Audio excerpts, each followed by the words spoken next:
Good day, everybody. Great piece by my buddy Anthony Iannarino. He is, if you haven't not following him, you should follow him on Twitter and check a look at his website. It's very, very good stuff. He's a great sales trainer, one of the top ones in the country. Anyways, here we go. 8 obstacles to success. Number 1, not knowing what you want. This is a big one. This is one of the most common things I see when I'm, asking people, what they want in their life. They very rarely can clearly and concisely say what they want. And when you don't know what you want, there's no way you can stay on it. Every little thing will get you off track. But when you're very clear about what you want, then almost nothing can knock you off track. Your success is not my success nor mine yours. The way you measure success needs to be based on what it is you want from your life. You cannot find success unless you know what it is you want. So what do you want? Get clear on that. Take some time. Sit down with your significant other. Write out, what do you want your life to look like? Where do you want to go? Where do you want to be in a year, 2, 3, 5, 10, 15, 20 years down the road? What do you want? What kind of lifestyle do you want? What kind of travel do you want? Where do you want to live? Figure out exactly what you want. Is your business that you're involved in, is your opportunity going to allow you to create that situation? If not, then you need to find one that will. Because when you get clear on what you want, the rest gets a lot easier. Number 2, not having goals. You can never hit a target you cannot see. Without goals, you will drift, allowing life to shift you this way and that. You need a list of goals for every area of your life that defines success for you. Write down your goals and rewrite them daily. One of the things I've always done, is I have my goals more deeply written out, and then I have a synopsis on basically like on a 3x5 card. What you want to have happen in your life daily, weekly, monthly, annually, that sort of thing. So it's a little short synopsis. So this what you're really focused on accomplishing right now, you put that on that, and you look at that many, many times a day. I would have one on my mirror where I get ready in the morning. I have one on the sun visor of my car, on my refrigerator, in a frame next to my bed. I want to make sure I saw those goals 20, 30 times a day, thought about them, because when you start thinking about your goals relentlessly, your subconscious is going to help you accomplish those goals, but you've got to keep it at the forefront. If you do that, you're going to see some amazing things begin to happen for you. Number 3, not having disciplines. This is one of the most common things I see. Very few people are super disciplined. Very, very few.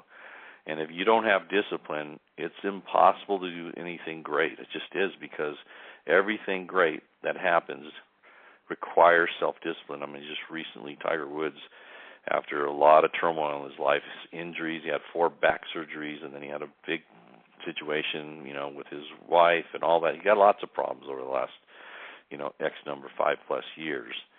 And he thought he would never even play again. And at one point, maybe even just a year and a half, 2 years ago, wasn't sure if he'd ever play again. And since then, he's played phenomenally well, and he just won the Masters for the 5th time.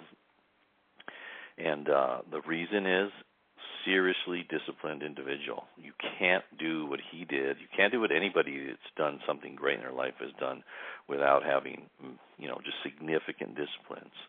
Knowing what you want and establishing goals is essential, but it's the consistent action taken daily and without fail are what delivers the things you want. What do you need to do consistently to have what you want? Number 4, possessing a bad attitude. Boy, do I see a lot of bad attitudes. It's really sad. They don't know that what they're basically shooting themselves in the foot with that bad attitude. If you're negative, you're pessimistic, you're cynical, you will be disempowered and you will push people away, because positive attracts and negative repels. So you don't want to be having a bad attitude. A bad attitude will prevent success as sure as any other factor on this list. You empower yourself when you're optimistic and believing you can succeed in spite of any obstacles. People gravitate towards positive people.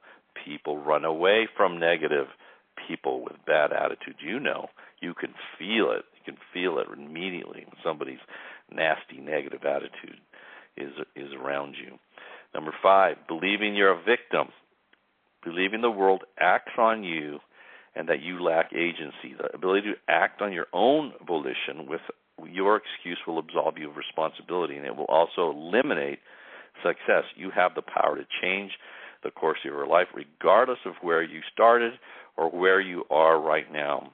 I see so many victocrats out there thinking that it's the government's fault, it's my mommy's fault, it's my daddy's fault, it's my teachers I had, it's my spouse, it's my boyfriend, girlfriend, whatever, always playing the victim. Forget it. Take charge. You have the power to change the course of your life regardless of where you started or where you are now. Number 6, not skilling up. Whoa, is this a big one? You need skills. I don't care what business you're in. You need skills. You need to be more before you can do more and have more. And that means investing in yourself. The single greatest asset you will ever own and the source of all your results are going to come from the skills you develop and the knowledge you acquire.